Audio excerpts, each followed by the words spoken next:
নমস্কার বন্ধুরা, রিমি পুতুলের রান্নাঘরে স্বাগত। আজকে আমি বানাবো ব্রোকলির পকোড়া। তার জন্য প্রথমেই ব্রোকলিগুলো আমি কেটে ধুয়ে রেখেছি। এবার আমি এর মধ্যে একে একে উপকরণগুলি মেশাবো।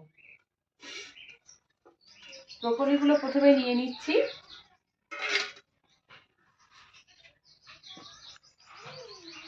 এর মধ্যে দিয়ে দিচ্ছি নুন, 1 চামচ জোয়ান হাতে পেস্ট করে এর মধ্যে দিয়ে দিচ্ছি। দিয়ে দিচ্ছি ধনেপাতা কুচি, দিয়ে দিচ্ছি 2 চামচ চালের গুঁড়ো, দিয়ে দিচ্ছি এর মধ্যে 2 চামচ বেসন,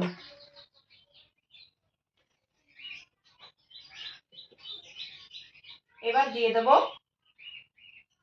1/2 চামচ ধনের গুঁড়ো, 1/2 চামচ জিরের গুঁড়ো, হলুদের গুঁড়ো, 1 চামচ আদা রসুন বাটা। এবার দিয়ে দেবো এর মধ্যে লঙ্কার গুঁড়ো, আর সব শেষে দেব গরম মশলার গুঁড়ো। সমস্ত উপকরণগুলো দিয়ে এবার খুব ভালো করে মাখিয়ে নেব।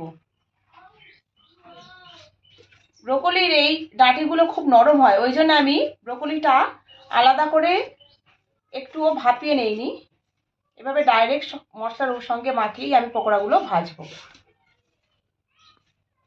সমস্ত উপকরণ দিয়েছি, এবার এর মধ্যে সামান্য একটু জল দিয়ে দিচ্ছি।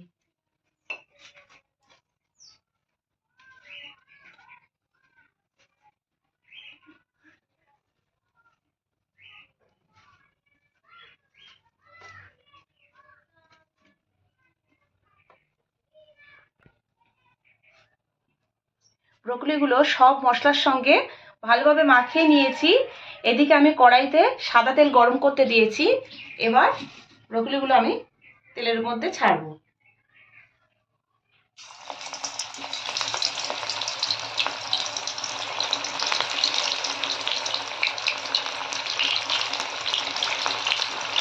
আর বেশি দেব না। প্রথম ব্যাচের পকোড়াগুলো ভাজা হয়ে গেছে, এগুলোকে এবার তুলে নিচ্ছি।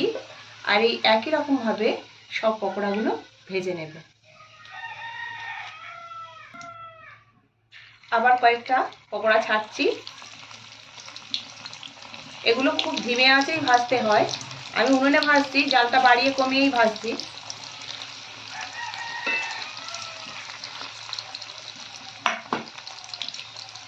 গরম গরম আমি এখন একটা ব্রোকলির পকোড়া টমেটো সস দিয়ে খেয়ে দেখব।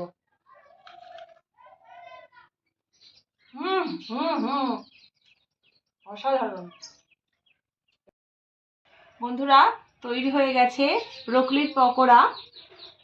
ভিডিওটি অবশ্যই পুরো দেখবেন আর আমার চ্যানেলটিকে সাবস্ক্রাইব করে দেবেন। পাশে থাকা বেল আইকনটি প্রেস করে অল নোটিফিকেশনটি অন করে দেবেন, যাতে পরবর্তী ভিডিওগুলি সবার আগে আপনাদের কাছে পৌঁছায়। আজকের মতো এখানেই শেষ করছি। ধন্যবাদ।